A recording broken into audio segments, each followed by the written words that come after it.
નમસ્કાર દર્શક મિત્રો, સ્વાગત છે આપ સર્વેનું જીટીપીએલ જૂનાગઢ ન્યૂઝમાં। સૌપ્રથમ જોઈએ આજના મુખ્ય સમાચાર। માતૃભૂમિ ઋણ સ્વીકાર અર્થે ઉદ્યોગપતિ દિનેશભાઈ કુંભાણીએ બાદલપુર અને આસપાસના ખેડૂતોને હેક્ટર દીઠ ₹11,000ની કરી સહાય। કમોસમી માવઠાનો ભોગ બનેલ કિસાનો માટે કુંભાણી પરિવાર ભગવાન બન્યો। ખેલ મહાકુંભમાં ઝોન કક્ષાની હરીફાઈ પૂરી। વિવિધ 7 રમતમાં કુલ 2500થી વધુ સ્પર્ધકોએ ભાગ લીધો। હવે જિલ્લા કક્ષાની સ્પર્ધામાં સ્પર્ધકો ઝળકાવશે કવચ। અતિ ગંભીર દિવ્યાંગ બાળકોએ યોગ, પ્રાણાયામ અને શારીરિક બૌદ્ધિક કસોટીનું નિર્દેશન કરી બાલ દિનની કરી ઉજવણી। અને રાહત પેકેજ અને ટેકાના ભાવની ખરીદી સમયે જ સરકારનું પોર્ટલ બંધ રહેતા ખેડૂતો હેરાન। બેસાણ મામલતદાર ગાંઠતા ન હોવાનો ખેડૂતોનો આક્ષેપ। આ તમામ સમાચાર આપણે વિગતવાર જોઈએ તે પહેલા લઈએ એક બ્રેક।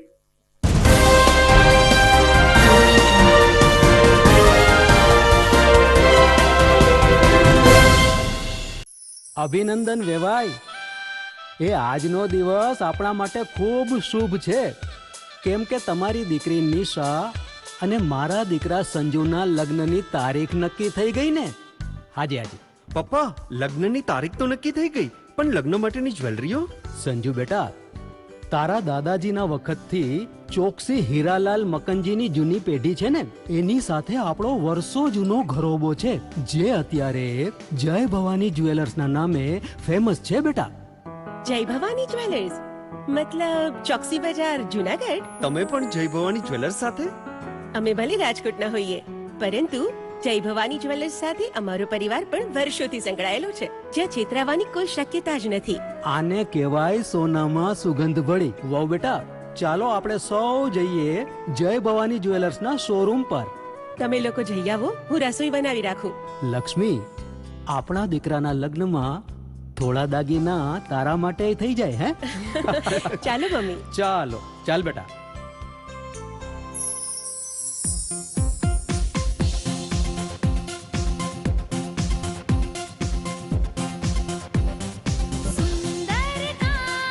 વ્યાજબી દામ, એક જ નામ, જય ભવાની જ્વેલર્સ, તહેવાર વ્યવહાર, બંગડી વીટી હાર, ડિઝાઇન અપાર, જય ભવાની જ્વેલર્સ, જય ભવાની જ્વેલર્સ।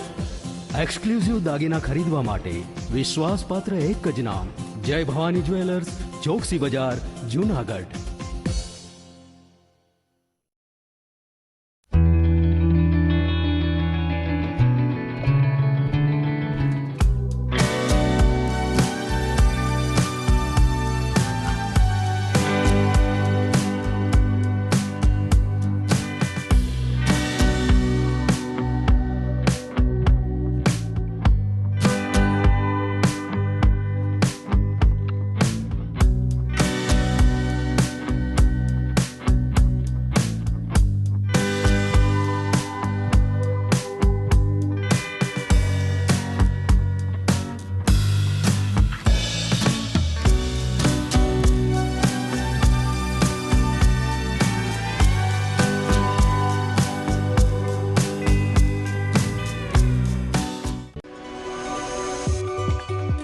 જૂનાગઢના યુવા ક્રિકેટ પ્રેમીઓ માટે આનંદના સમાચાર।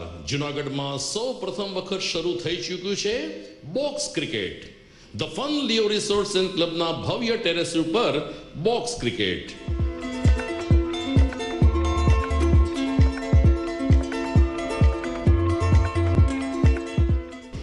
બોક્સ ક્રિકેટ નોંધી લેશો સમય સવારે 6 થી બપોરે 12 અને સાંજે 6 થી રાત્રિના 12। વ્યવસાયકારો, નોકરિયાત વર્ગ માટે ખાસ રાત્રિનો સમય પણ શરૂ કરવામાં આવ્યો છે। એક વખત અચૂક રમો બોક્સ ક્રિકેટ। યુવા ક્રિકેટરોને ઉત્તેજન આપતા the fun Leo resorts and ક્લબના આ નવતર અભિગમમાં જોડાઓ અને બોક્સ ક્રિકેટનો આનંદ માણો। વિશેષ માહિતી અને રજીસ્ટ્રેશન માટે સંપર્ક 0285 2658 444।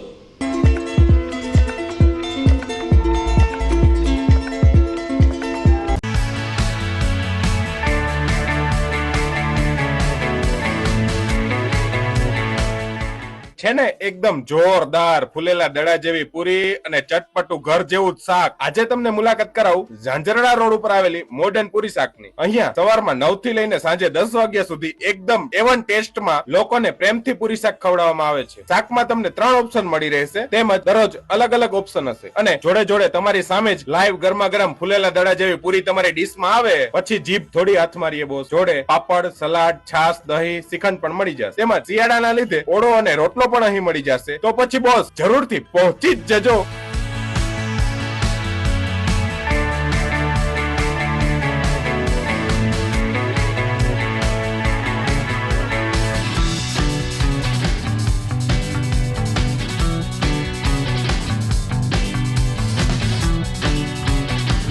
મોડર્ન પૂરી શાક. એડ્રેસ સિદ્ધનાથ મહાદેવ મંદિરની આગળ, બાબા કોમ્પ્લેક્સ સામે, Zanzarda road, Junagadh. Mobile number 9979384445.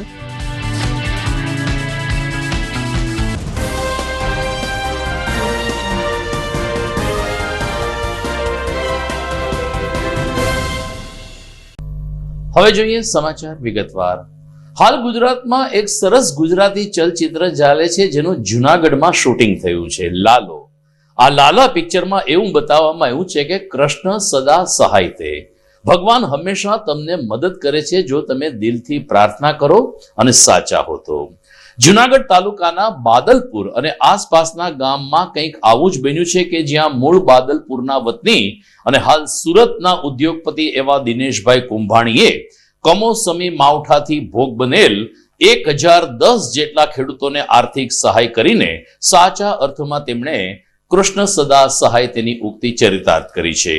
Badalpur ગામે ખોડલધામ ટ્રસ્ટના નેજા નીચે ચેક અર્પણ વિધિનો કાર્યક્રમ યોજાયો હતો, જેમાં મૂળ બાદલપુરના વતની દિનેશભાઈ કુંભાણીએ જે ખેડૂતો કમોસમી માવઠાનો ભોગ બન્યા છે એ ખેડૂતોને હેક્ટર દીઠ ₹11,000નો ચેક અર્પણ કરીને માતૃભૂમિ ઋણ સ્વીકારની ભાવના ચરિતાર્થ કરી હતી. આ પ્રસંગે ખોડલધામ ટ્રસ્ટના પ્રમુખ નરેશ પટેલ, પરબધામના મહંત કરસનદાસ બાપુ તેમજ સુરતના અલ્પેશ કથારિયા સહિત પાટીદાર સમાજના આગેવાનો મોટી સંખ્યામાં હાજર રહ્યા હતા, જેમણે કરસનદાસ બાપુ, નરેશ પટેલ અને મુખ્ય દાતા એવા દિનેશભાઈ કુંભાણીનું સન્માન કર્યું હતું. ખેડૂતોએ તાલીઓના ગડગડાટથી આ દાતાની દાતારીને બિરદાવી તો દિનેશભાઈ કુંભાણીએ કહ્યું કે ઓછામાં ઓછો ચેક ₹900 અને સૌથી મોટામાં મોટો ચેક સામતપરાના ખેડૂતને ₹1,48,000 મેં આપ્યો છે, જે માતૃભૂમિનું ઋણ અદા કર્યું છે. ખેડૂતોએ પણ પોતાના પ્રતિભાવમાં દિનેશભાઈ કુંભાણી પરિવારનો આભાર માન્યો અને કમોસમી માવઠાનો ભોગ બનેલ અમારી પાસે આ એક ભગવાન સ્વરૂપ મદદ માટે આવ્યા છે તેવો પ્રતિભાવ રજૂ કર્યો. કે વરસાદથી કિસાન લોકોને ઘણી બધી નુકસાની થયેલ છે, તો એ નુકસાની આજે દિનેશભાઈને પ્રેરણા થઈ, પરમાત્માએ પ્રેરણા કરી અને કુંભાણી પરિવારને આશીર્વાદ આપું છું કે રાષ્ટ્રની પ્રજા આપણું ભાંડુડું છે એવી ભાવના જાળી અને એને સહયોગ અને સહકાર આપવો. બધા ઉદ્યોગપતિઓને એક વિનંતી કરું છું, જ્યારે જ્યારે દેશ પર આફતી આવે ત્યારે તમામ લોકોએ ખંભે ખંભો મિલાવવાનો. હું દિનેશ કુંભાણી આજરોજ બાદલપુર, સાખરાવદર, સેમરા અને પ્રભાતપુર આ 4 ગામના ખેડૂતોને જે હમણાં જ આપણે જોયું તેમ કુદરતની કહેર એટલે કે ખૂબ ઘણા લાંબા સમય સુધી કમોસમી વરસાદે ખેડૂતોની માઠી અસર બેસાડી હતી. ત્યારે ખેડૂતોના ઊભા પાકને ખૂબ મોટું નુકસાન થયું હતું. આ નુકસાનની અંદર જ્યારે આ બાદલપુર મારું મૂળ વતન, તો વતનની અંદર ઋણ ચૂકવવા અને એક આશય સાથે આ 4 ગામના ખેડૂતોને આજરોજ પ્રતિ હેક્ટર ₹11,000 લેખે એક મદદરૂપ થવા માટેનો જે અમારો જે ભાવ હતો, ભાવ આજે અમે પ્રગટ કરી અને બધા જ લોકોને આજે અમે ચેક અર્પણ કરી રહ્યા છીએ. આની અંદર કુલ 4 ગામમાંથી 1,000થી વધારે, કદાચ 1,010 જેટલા અંદાજિત ખાતેદારો છે અને આ તમામ ખાતેદારોને કુલ મળીને જમીન 1,891 હેક્ટર જેટલી જમીનના અમે અત્યારે ચેક બનાવી અને ખેડૂતોને અર્પણ કરી રહ્યા છીએ. આની અંદર હેક્ટરની કોઈ મર્યાદાનો કોઈ નહોતો એટલા માટે જેટલા બી ગુઠ્ઠા જમીન હોય ગુઠ્ઠાના પ્રમાણમાં 1 ગુઠ્ઠે એટલે 110 રૂપિયા આ પ્રમાણે અમે ચેક બનાવી અને નાનામાં નાનો ચેક સાંકળાવદર ગામનો 900 રૂપિયાનો આજુબાજુનો બન્યો હતો અને મોટામાં મોટો આ 4 ગામમાંથી પ્રભાતપુરમાં 1,47,000ની રકમનો ચેક અમે બનાવીને આજે તમામ ખેડૂતોને અર્પણ કરી રહ્યા છીએ. આજે કુંભાણી પરિવાર અને ખોડલધામ માટે એક ગૌરવનો દિવસ છે. તાજેતરમાં જે કુદરતી આફત ખેડૂતો ઉપર આવેલી અને ખોડલધામ ટ્રસ્ટે અપીલ કરેલી કે જે આ વિસ્તારમાં રહેતા ભાઈઓ બહાર જઈ અને જેની ઉપર પ્રભુની કૃપા વરસી હોય તેવા લોકો આગળ આવે અને ખેડૂતોને જે પણ રાહત થાય એ આપી શકે. એમાં અમારા મુખ્ય ટ્રસ્ટી એવા ભાઈ શ્રી દિનેશભાઈ કુંભાણીએ પહેલ કરેલ છે અને હેક્ટર દીઠ પોતાનું જ ગામ નહીં પણ એવા 5 ગામ લઈ અને દરેક ખેડૂત ભાઈઓને આજે ચેકનું વિતરણ કરવા જઈ રહ્યા છે. ત્યારે દિનેશભાઈ કુંભાણીના આખા પરિવારને જેટલા અભિનંદન આપીએ એટલા ઓછા છે. માં ખોડલ આ પરિવારને હંમેશા આનંદમાં રાખે, ખુશ રાખે, ખૂબ આગળ વધે એવી પ્રાર્થના.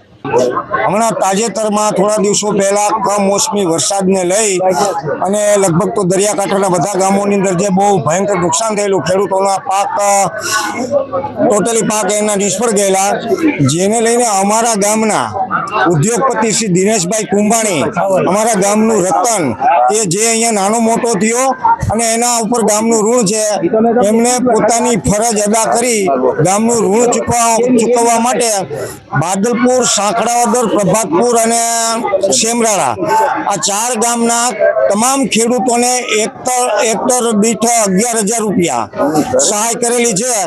તેમને બિરદાવીએ છીએ અને એ સહાયથી ખેડૂતોને ઘણો બધો લાભ પણ થયો છે. અને સાથે સાથે એ પણ કહેવું છે કે દરેક ઉદ્યોગપતિઓ દરેક ગામમાં 1-2 ગામ દત્તક લે તો ઘણી બધી ખેડૂતોને રાહત મળે એવી જ અમારી અપેક્ષા છે. બસ જય હિન્દ. દરમિયાન સરકારે પણ કિસાનો માટે રાહત પેકેજ જાહેર કર્યું છે ને એની પ્રક્રિયા ચાલી રહી છે. ત્યારે સોરઠના કેટલાક ગ્રામ્ય વિસ્તારોમાં ખેડૂતો આપઘાત કરી રહ્યા હોય તેવા સમાચાર સામે આવ્યા છે. વિસાવદર તાલુકાના એક ખેડૂત શૈલેષભાઈ સાવલિયાએ મગફળી, તુવેર અને ડુંગળી સહિતના પાકનું વાવેતર કર્યું હતું, પરંતુ કમોસમી વરસાદનો ભોગ બન્યા બાદ પોતાના જ ખેતરમાં ઝેરી દવા ગટગટાવીને આ ખેડૂતે આપઘાત કરી લીધો. GTPL જૂનાગઢ ન્યૂઝ આવા ખેડૂતોને ભારપૂર્વક અપીલ કરે છે, ધીરજ રાખો, ઈશ્વર તમને જરૂર મદદ કરશે અને સરકારનું રાહત પેકેજ પણ ધીરે ધીરે તમારા સુધી આવશે, પરંતુ આત્મહત્યા કરવી એ સાચો રસ્તો નથી. કોઈ પણ ખેડૂત આ પ્રકારનું આત્મઘાતી પગલું ભરે તે પહેલા પોતાના પરિવારનું, પોતાના સંતાનોનું વિચારે. અમારી ન્યૂઝ ચેનલ એક લોકશાહીના પ્રહરી તરીકે અપીલ કરે છે, ગમે તેવું સંકટ આવે આત્મહત્યા ના કરો. સમાચારમાં આગળ વાત કરીએ તો રાજ્ય સરકાર આયોજિત ખેલ મહાકુંભ હવે ધીરે ધીરે આગળ વધી રહ્યો છે. ઝોન કક્ષાની મહાનગરપાલિકા કક્ષાની સ્પર્ધાઓ આજે પૂર્ણ થઈ છે. ઝફર મેદાન સ્પોર્ટ્સ કોમ્પ્લેક્સ ખાતે જિલ્લા પંચાયતના પ્રમુખ હરેશભાઈ ઠુમ્મર અને શહેર ભાજપ અધ્યક્ષ ગૌરવ રૂપારેલિયાએ ખાસ ઉપસ્થિત રહી ખેલ મહાકુંભમાં ભાગ લઈ રહેલા તમામ સ્પર્ધકોને શુભકામના પાઠવી હતી. જિલ્લા રમતગમત અધિકારી મનીષજીએ જણાવ્યું કે 2500 જેટલા સ્પર્ધકો આજે આ સ્પર્ધામાં ભાગ લઈ રહ્યા છે, જેમાં અલગ અલગ 7 રમતોનો સમાવેશ થાય છે.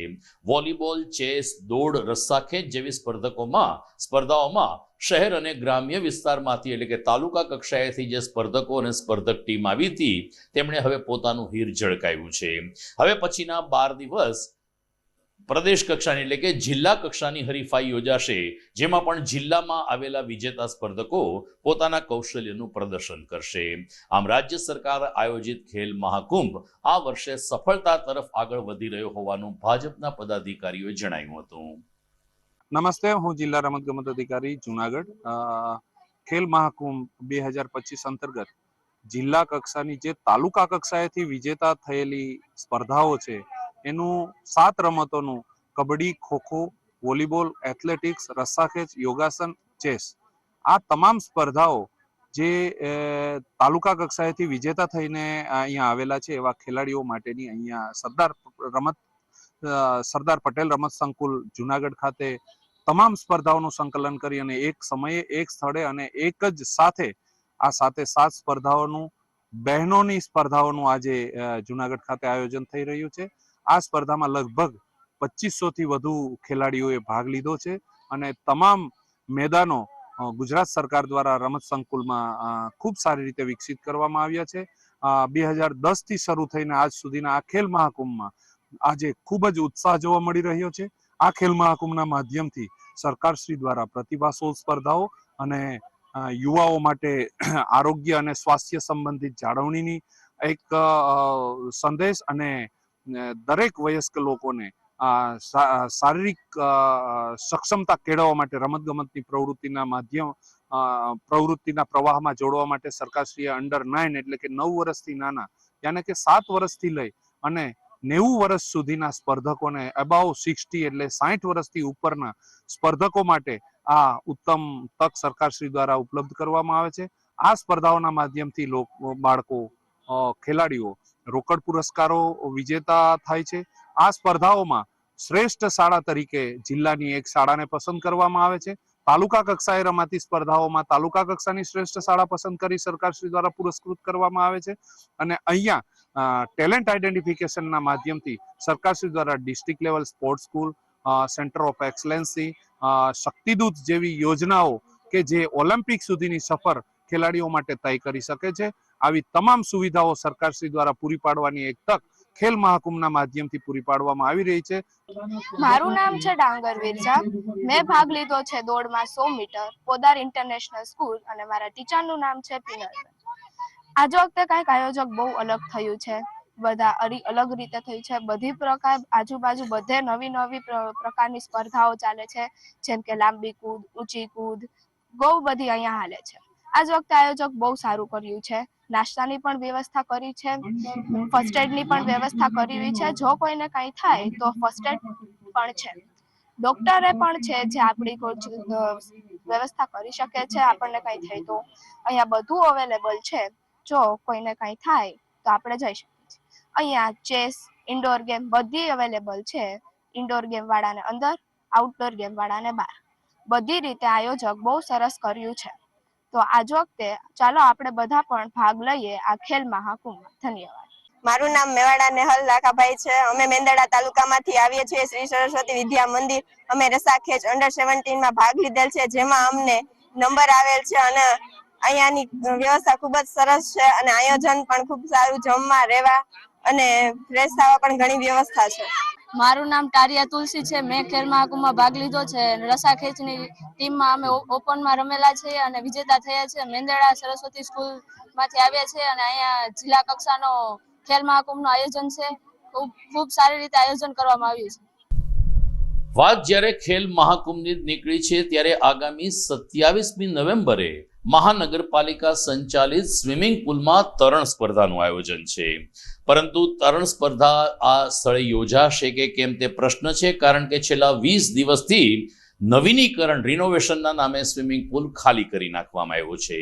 આ અંગે municipal commissioner, standing committee chairman અને શહેર ભાજપ પ્રમુખનું ધ્યાન દોરવામાં આવ્યું હોવા છતાં હજુ સ્વિમિંગ પુલ ભરવામાં આવ્યો નથી. ત્યારે તરણવીરો પ્રેક્ટિસ ક્યાં કરે એક મોટો પ્રશ્ન છે. સ્વિમિંગ પુલમાં અલગ અલગ વય જૂથમાં અને અલગ અલગ વિભાગમાં લગભગ 45 થી વધુ તરણવીરોએ રજીસ્ટ્રેશન કરાવ્યું છે, પરંતુ અત્યારે સ્નાનાગર ખાલી ખમ હોય આ તરણવીરો પ્રેક્ટિસથી વંચિત રહી ગયા છે. ત્યારે 27મી નવેમ્બરે યોજાનાર ખેલ મહાકુંભની તરણ સ્પર્ધામાં આ સ્વિમર એટલે કે તરવૈયાઓ શું કરશે એક પ્રશ્ન લટકી રહ્યો છે. સમાચારમાં સમય થઈ ગયો છે એક વિરામનો.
વિરામ બાદ આપનું સ્વાગત છે. વિજાપુર ગામે કાર્યરત સાંપ્રત એજ્યુકેશન ટ્રસ્ટ સંચાલિત અતિ ગંભીર દિવ્યાંગ બાળકોની સંસ્થામાં તાજેતરમાં 14 નવેમ્બરે બાલ દિનની ઉજવણી કરવામાં આવી હતી. આ ઉજવણીના ભાગરૂપે બાળકો પાસે એવી પ્રવૃત્તિ કરાવવામાં આવી કે જે સાબિત કરી આપે છે કે બાળકો અતિ ગંભીર અને દિવ્યાંગ છે, પરંતુ સમાજનો એક ભાગ બની શકે છે. પ્રમુખ મહેન્દ્ર પરમારે કહ્યું કે 14 નવેમ્બરે અહીં બાલ દિનની ઉજવણી કરવામાં આવી. 24 કલાક જ્યાં બાળકોને સાચવવામાં આવે છે, આ ગંભીર દિવ્યાંગ બાળકોએ એક સામાન્ય બાળકની જેમ જ અલગ અલગ પ્રવૃત્તિ કરીને પોતાની બૌદ્ધિક અને શારીરિક ક્ષમતાનું પ્રદર્શન કર્યું હતું, જેમાં યોગ અને પ્રાણાયામ, અલગ અલગ અંગ કસરતના દાવ તેમજ બૌદ્ધિક કસોટીના ભાગરૂપે કેટલાક પઝલ્સ આ બાળકોને આપવામાં આવ્યા હતા, જે બાળકોએ સુપેરે પાર પાડ્યા હતા. માતા પિતાની હૂંફ પૂરી પાડતી આ સંસ્થામાં અતિ ગંભીર દિવ્યાંગ બાળકોની સાચવણ કરવામાં આવે છે, જ્યાં હોસ્પિટલની વ્યવસ્થા છે, શિક્ષણની વ્યવસ્થા છે અને તમામ પ્રકારની તાલીમ આપીને બાળક સ્વનિર્ભર કેવી રીતે બની શકે તેવી કામગીરી કરવામાં આવે છે.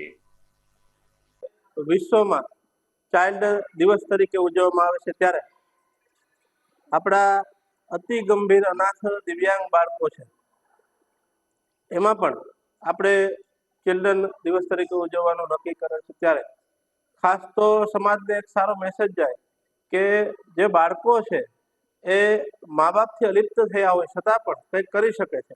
એટલે અમારા જે અતિ ગંભીર દિવ્યાંગ બાળકો છે, આપ બધાને ખ્યાલ છે તેમ અનાથ દિવ્યાંગ બાળકો અથવા તો સિંગલવાલી વાળા બાળકો છે, બધા બાળકો CWC ના ઓર્ડરથી આવે છે. આખા ગુજરાતના બાળકો આજે 87 બાળકો છે. આપ જોશો તેમ અત્યારે અમુક બાળકો તો એકદમ પથારીવશ છે, પણ છતાંય ધીમે ધીમે એમને તૈયાર કરી કસરત અને જે કાંઈ દવાની ટ્રીટમેન્ટ કરી અને ધીમે ધીમે બાળકો ઊભા થાય છે. અને આ બાળકોને કંઈક કરી શકે એટલા માટે અલગ અલગ ટ્રેનિંગ આપવામાં આવે છે, જેમાં એક વિજ્ઞાન મેળાની જેમ અલગ અલગ વસ્તુઓ બનાવી અને સમાજમાં એક સારો દાખલો બેસે કે ભાઈ આ દિવ્યાંગ બાળકો કંઈક કરી શકે. એટલે ચિલ્ડ્રન દિવસ તરીકે આજે ઉજવીએ છીએ ત્યારે આ બાળકોને પણ એક હૂંફ મળે અને સમાજની હૂંફ મળે. ખરેખર બાળકોને મા બાપ હોય ત્યારે ખરેખર મા બાપની કમી વર્તાતી નથી, પણ જ્યારે મા બાપ નથી અથવા તો સિંગલવાલી થાય છે ત્યારે આ બાળકને સમાજમાં કેમ પુનઃસ્થાપન કરવું એવા અમારા સતત પ્રયત્નો હોય છે. ખરેખર ઓર્ફન બાળકો નોર્મલ હોય ત્યારે ઘણી બધી એના સમજ હોય જેથી કરીને પોતે સમાજમાં પુનઃસ્થાપન થઈ શકે, પણ જ્યારે દિવ્યાંગ બાળક છે એ સમાજ એમને દિવ્યાંગતાની એક સાઈડમાં રાખી અને સમાજ એમને હૂંફ આપે. ખરેખર આજે ચિલ્ડ્રન દિવસ તરીકે તમામ સમાજના દિવ્યાંગ બાળકો હોય કે નોર્મલ બાળકો હોય એમને આજે હું શુભેચ્છા પાઠવું છું. પોતાના જીવનમાં કંઈક ને કંઈક આગળ વધે, પણ અમારી જે આ સંસ્થા છે એમાં અનાથ દિવ્યાંગ બાળકો છે એ સમાજને સુપ્રત કરી અને સમાજ સતત સહકાર આપે છે. એના અનુસંધાને આ બાળકની આ અમારી આ સંસ્થા એમાં બાળકો ખૂબ હર્ષોલ્લાસથી રહી અને અલગ અલગ પ્રવૃત્તિ સાથે અમે આ બાળકોનું જીવન વ્યતીત કરાવીએ છીએ. ગઈકાલે 16 નવેમ્બરે વિશ્વ પ્રેસ દિવસ હતો. લોકશાહીનું પ્રહરીને ચોથી જાગીર ગણાતા વર્તમાન પત્રો અને અત્યારના સમયમાં ઇલેક્ટ્રોનિક મીડિયા અને સોશિયલ મીડિયાનો જ્યારે વ્યાપ વધ્યો છે, ત્યારે પત્રકારોની સાંપ્રત સમયમાં ભૂમિકા કેવી હોઈ શકે તે અંગે તમામ જિલ્લા મથકે કાર્યક્રમો યોજાતા હોય છે, પરંતુ જૂનાગઢમાં આવો કોઈ કાર્યક્રમ યોજાયો હોય તેવું સામે આવ્યું નથી, કારણ કે કોઈ પત્રકારોને કે પ્રેસ મીડિયાના ગ્રુપમાં આ અંગેની પ્રેસ નોટ અથવા તો કાર્યક્રમ યોજાયો હોય તેવી માહિતી પ્રાપ્ત થઈ નથી. ત્યારે GTPL જૂનાગઢ ન્યૂઝ ચેનલની વાત કરીએ તો આ ન્યૂઝ ચેનલ પણ છેલ્લા 25 વર્ષથી જૂનાગઢ શહેરમાં સમાચારનું પ્રસારણ કરે છે. અમે યાદ અપાવીએ અમારા જૂના દર્શકોને કે જ્યારે 2001ની સાલમાં ગોધરા કાંડ થયો ત્યારે આ ન્યૂઝ ચેનલ શરૂ થઈ હતી, અને આજે 2025 અંત તરફ જઈ રહ્યો છે ત્યારે પણ ન્યૂઝ ચેનલ એકદમ તટસ્થ, સારા સમાચાર, સરકારનો કાન આંબળવાનું હોય ત્યારે તંત્રને ચીપ્યો પણ ભરે આ પ્રકારના સમાચાર પ્રસ્તુત કરીને દર્શકોના દિલ જીતે છે. અમને સંતોષ છે, ખુશી છે કે છેલ્લા 25 વર્ષથી અમે કમસે કમ જૂનાગઢમાં તો લોકશાહીની જાગીરને સારી રીતે સાચવી શક્યા છીએ. મિત્રો, સમાચારમાં આગળ વાત કરીએ તો ગઈકાલે ઉત્પતા એકાદશી હતી. વર્ષમાં મહિનામાં 2 એકાદશી આવે છે. અધિક માસ હોય ત્યારે 24 એકાદશી આવે છે, પરંતુ આપણા શાસ્ત્રમાં દરેક એકાદશીને એક ચોક્કસ વિધિ સાથે, ચોક્કસ મહત્વ સાથે જોડવામાં આવી છે. હીરાદીપ ચેરિટેબલ ટ્રસ્ટ દ્વારા ગઈકાલે ઉત્પદા એકાદશીની ઉજવણી કરવામાં આવી. શ્રી હરિવિષ્ણુના હૃદયમાંથી જે પ્રાગટ્ય થયું છે એની પ્રતીતિ કરાવતા એકાદશી અંગે વિગતો આપતા હીરાદીપ ચેરિટેબલ ટ્રસ્ટના સંયોજિકા શીતલ જોશીએ કહ્યું કે આ દિવસે ભગવાન શ્રી નારાયણની પૂજા અર્ચના, ધાર્મિક કથા, સત્સંગ, ફળાહાર અને આરતી કરીને આપણે નારાયણનું સ્મરણ કરીએ તો ચોક્કસ આપણને પ્રભુના આશીર્વાદ પ્રાપ્ત થતા હોય છે. ગઈકાલે ઉત્પદા એકાદશીની હીરાદીપ ચેરિટેબલ ટ્રસ્ટ દ્વારા સત્સંગ, આરતી અને પ્રસાદ સાથેની ઉજવણી થઈ. મોટી સંખ્યામાં ભાવિકોએ કાર્યક્રમમાં હાજરી આપીને એકાદશીનું પુણ્ય કમાવ્યું હતું. તો દરેક એકાદશીનું અલગ અલગ મહત્વ છે. કામદા, મોક્ષદા, અલગ અલગ એકાદશી છે. તો આજે જે ઉત્પન્ના એકાદશી, તમે મારા શરીરમાંથી ઉત્પન્ન થયા છો, હૃદયના દિવ્ય તેજમાંથી ઉત્પન્ન થયા છો દેવી. એટલે આજે ઉત્પન્ન તમે થયા છો અને તમે આ 24 એકાદશી, 24+2 એટલે 26 એકાદશીનું અલગ અલગ મહાત્મય રહેશે અને તમે જગતમાં પૂજાશો અને કળિયુગમાં પાપોનો નાશ કરનાર તમે થાશો. કારણ કે આજે રાક્ષસનો સંહાર, તમે મારા હૃદયમાંથી જે દિવ્ય તેજ ઉત્પન્ન થયો અને તમારા હાથે રાક્ષસનો સંહાર થયો, પાપીનો નાશ કર્યો, તો તમારું વ્રત કરનાર મનુષ્ય કળિયુગમાં જે કોઈ પણ મનુષ્ય તમારું વ્રત કરશે તે મોક્ષનો ફળદાયી થશે અને વૈકુંઠને સ્થાન પામશે. નારાયણે એકાદશીને આ વચન આપ્યું અને એકાદશી આજે 11 તરીકે આપણે પૂજીએ છીએ, વ્રત કરીએ છીએ અને તેને વિષ્ણુ પ્રિયા તરીકે પણ ઓળખવામાં આવે છે એકાદશીને. એટલે જો કોઈ મોક્ષદાયી બીજા વ્રત તમે રહો કે ન રહો, પણ માત્ર એક એકાદશીનું વ્રત રહો તો પણ તમે તમારા પાપ કર્મનો નાશ થાય છે અને વૈકુંઠને વાસ થાય છે. અને કળિયુગમાં તો ખાસ એટલે ખાસ ફળદાયી જો કોઈ વ્રત હોય, તત્કાલ ફળ આપનાર, તો આ એકાદશી વ્રત છે. એટલે દરેક મનુષ્યએ એકાદશી વ્રત રહેવું જોઈએ. સમાચારમાં સમય થઈ ગયો છે વિરામનો.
ઘર લગ્ન માટે તૈયાર છે, બસ તારા આવવાની રાહ જોઈ રહ્યો છું.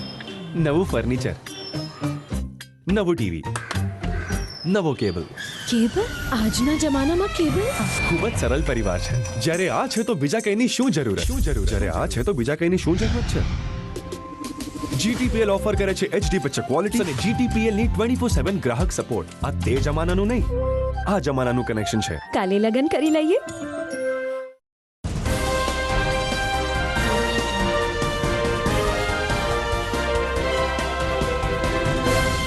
વિરામ બાદ આપનું સ્વાગત છે. કારતક માસ પૂર્ણ થવાને આડે હવે જૂજ દિવસો બાકી છે, ત્યારે ઠેક ઠેકાણે ભાગવત સપ્તાહ જ્ઞાન યજ્ઞના માધ્યમથી લોકો ભગવદ્ ગીતાનો ઉપદેશ અને ભગવાન શ્રી કૃષ્ણના જીવન કવન વિશે જાણે તેવા ધાર્મિક આયોજનો હાથ ધરાયા છે. વિસાવદર પાસે પણ એક સરસ ભાગવત કથા શ્રી ચૈતન્ય હનુમાનજી મઢી ખાતે યોજાઈ રહી છે. આ આયોજન અંતર્ગત ચૈતન્ય હનુમાનજી મઢી ખાતે નાગરદાસ બાપુના સાનિધ્યમાં ચૈતન્ય હનુમાનજી મહિલા મંડળ અને હનુમાનજી ગ્રુપ દ્વારા ભાગવત સપ્તાહનું આયોજન હાથ ધરાયું છે. વ્યાસપીઠ ઉપરથી હિતેશ દાદા સંગીતમય શૈલીમાં કથાનું રસપાન કરાવી રહ્યા છે. શાસ્ત્રી હિતેશ દાદા રાધે રાધે બોલોની જ્યારે ધૂન બોલાવે છે ત્યારે સમિયાણામાં ઉપસ્થિત હજારો લોકો ભાવુક બની જાય છે અને હિતેશ દાદાની સાથે ધૂન ભજન અને ખાસ કરીને કથા શ્રવણમાં તરબોળ બને છે. ભાવિકો માટે ભોજન પ્રસાદની પણ વ્યવસ્થા હાથ ધરવામાં આવી છે. આમ ચૈતન્ય મઢી ખાતે નવરાત્રી અધિક માસ ની સાથે સાથે હાલ ભાગવત સપ્તાહ પણ ચાલી રહી છે. સૌને રાધે રાધે. આજે ચૈતન્ય ધૂન ગરબા મંડળ તેમજ સખી મંડળ દ્વારા આજે ટીપલેશ્વર મહાદેવ તેમજ ચૈતન્ય હનુમાનજીના મંદિરના આંગણે આ ભવ્ય 7 દિવસ શ્રીમદ ભાગવત કથામાં આજે વિસાવદર અને વિસાવદરની આજુબાજુના આ જે શ્રી હનુમાનજી જે આવડું મંડળ છે, મંડળ દ્વારા એટલું ભવ્ય અને દિવ્ય આજે નંદ ઉત્સવનું જાણે આખું ગોકુળ મથુરા આજે અહીંયા વિસાવદરના આંગણે ઉતર્યું હોય અને 14 બ્રહ્માંડમાંથી દેવતાઓ આવીને જાણે વધાવ્યો. કેવો કાનો અને કેવો આનંદ. આ આનંદ માત્ર વર્ણનો વિષય નથી પણ અનુભૂતિનો વિષય છે. તો તમે એના વિડીયો જોજો અને ખાસ કરીને આ આનંદ આ ઉત્સાહમાં ભાગીદાર બન્યા એવો અમારે અહીંયા શ્રી શ્યામ ચાવડા પ્રેસ વિસાવદર જેણે એની નોંધ લીધી અને ઘર ઘર સુધી આ ભગીરથ કાર્ય, કેમ કે આ કાર્ય દ્વારા લોકોના હૃદયમાં ભક્તિ ભાવ, શ્રદ્ધા, પ્રેમ અને ખાસ તો સનાતનની જ્યોત ઘર ઘર સુધી જલે અને બાળકોમાં સંસ્કાર, જ્ઞાન, વિજ્ઞાન અને સર્વાંગત વિકાસ કરે એવા હેતુથી નિષ્કામ ભાવે ટીપલેશ્વર મહાદેવના નૂતન મંદિર ભવ્યથી ભવ્ય બને અને વિસાવદરની જનતા એમના દર્શન દ્વારા એમના પૂજન દ્વારા પાવન થાય એવો જ હેતુ છે. એવી જ ભાવના સાથે આ બહેનો આખું વર્ષ ઓછામાં ઓછા 14 વર્ષ સુધી એને કીર્તન કર્યું, ભજન કર્યા, ગરબા ગાયા અને ધૂન કરી અને જે કાંઈ ભંડોળ ભેગું છે એ બધું આ ભગીરથ કાર્યમાં વાંચ્યું. તો હૃદયથી આ બધા બહેનોને વધાવો અને ખૂબ એના ઘરની અંદર ભગવાન મહાદેવની અને ભાગવતીની કૃપા થાય એવી ભાવના સાથે સૌને રાધે રાધે. હાલ રાજ્યમાં સમગ્ર જિલ્લા મથકે મગફળીના ટેકાના ભાવના ખરીદ કેન્દ્રો શરૂ થયા છે. બીજી તરફ ભૂપેન્દ્ર પટેલ સરકારે ખેડૂતો માટે રાહત પેકેજની પણ જાહેરાત કરી છે અને એને માટેની પણ રજીસ્ટ્રેશન પ્રક્રિયા ચાલે છે. પરંતુ સરકારનું પોર્ટલ ગમે ત્યારે બંધ થઈ જતું હોય ખેડૂતોને પારાવાર મુશ્કેલી પડે છે. ભેસાણ પંથકના ખેડૂતોએ આ અંગે મામલતદાર ભેસાણ સામે આક્ષેપ કરતા કહ્યું કે મામલતદાર પણ ખેડૂતોની વેદના સાંભળતા નથી. ઓનલાઈન ફોર્મ ભરવા માટે વહેલી સવારે 7 વાગ્યાથી ખેડૂતો લાઈન લગાવે છે. 7, 12, 8ની જરૂરિયાત હોવાથી ખેડૂતો ગામના ખેડૂતો પાસે જઈને 7, 12, 8, 12ની નકલ લઈ આવે છે. પરંતુ જ્યારે મામલતદાર કચેરી ખાતે આવે છે ત્યારે સર્વર ડાઉન હોવાનો જવાબ મળે છે. ખેડૂતો લગભગ 12 કલાક લાઈનમાં ઉભે છે પરંતુ ગોકળગાય ગતિએ સર્વર ચાલતું હોય ખેડૂતોને ધરમ ધક્કા થાય છે એવો આક્ષેપ ભેસાણ પંથકના ખેડૂતોએ કર્યો છે. મારું ગામ ભેસાણ છે. અમે 7 વાગ્યાના બેઠા થઈ, કોઈનો વારો નથી આવતો. કોઈ 1 વાગ્યો ભૂખા થઈ ત્યાં અહીં 150 જણા બેઠા છે અને પ્રથમ નેટ હાલતું નથી. તો આ સરકાર શું કરે? હુતી જેવું ઊંઘમાં છે. અધિકારીઓ શું કરે છે? એમ થાય આ ખેડૂત અમે ખેડૂતને વારે છીએ. કોણ ખેડૂતને વારે છે? મત જોતાથી ધોળ્યા ઓછો. આ ખેડૂત હું જોવા આ કાયમથી જગતનો તાજ, કાયમ દુખીને પાર છે. બસ એટલું જ કેવું. શું આવ્યો હતા દાદા? અત્યારે શા માટે આવ્યો હતા? આ અટાણે સહાય મંજૂર કરી છે ને હપ્તા પાડ્યા છે. અહીં અમને લાઈનમાં અટાણે ઉભા રાખ્યા છે. શા માટે લાઈનમાં શા માટે અમને ઉભા રહે? આપતા નથી. 7 બાર તો અમે આપેલા છે. 7 બાર અમે આપેલા છે. તો હજી અમારી પાસે કરવા માંગે બીજી વાત, એનો અમને જવાબ જોઈએ ખેડૂને. ત્યાં શા માટે આવ્યા હતા? અટાણે અમે 7 બાર સહાય માટે દેવાના છે, માંગ્યા છે વીસીએ. તો દર્શક મિત્રો, આ સાથે જ આજના જીડીપીએલ જુનાગઢ ન્યૂઝ પૂરા કરીએ છીએ, પરંતુ વિદાય લેતા પહેલા જોઈએ મુખ્ય સમાચાર ફરી એકવાર. માતૃભૂમિ ઋણ સ્વીકાર અર્થે ઉદ્યોગપતિ દિનેશભાઈ કુંભાણીએ બાદલપુર અને આસપાસના ખેડૂતોને હેક્ટર દીઠ ₹11,000ની કરી સહાય. કમોસમી માવઠાનો ભોગ બનેલ કિસાનો માટે કુંભાણી પરિવાર ભગવાન બન્યો. ખેલ મહાકુંભમાં ઝોન કક્ષાની હરીફાઈ પૂરી. વિવિધ 7 રમતમાં કુલ 2500થી વધુ સ્પર્ધકોએ ભાગ લીધો. હવે જિલ્લા કક્ષાની સ્પર્ધામાં સ્પર્ધકો ઝળકાવશે કૌવત. અતિ ગંભીર દિવ્યાંગ બાળકોએ યોગ, પ્રાણાયામ અને શારીરિક બૌદ્ધિક કસોટીનું નિર્દેશન કરી બાલ દિનની કરી ઉજવણી. અને રાહત પેકેજ અને ટેકાના ભાવની ખરીદી સમયે જ સરકારનું પોર્ટલ બંધ રહેતા ખેડૂતો હેરાન. બેસાણ મામલતદાર ગાંઠતા ન હોવાનો ખેડૂતોનો આક્ષેપ. તો મને રજા આપશો. ફરી મળીશું આવતીકાલે. નમસ્કાર.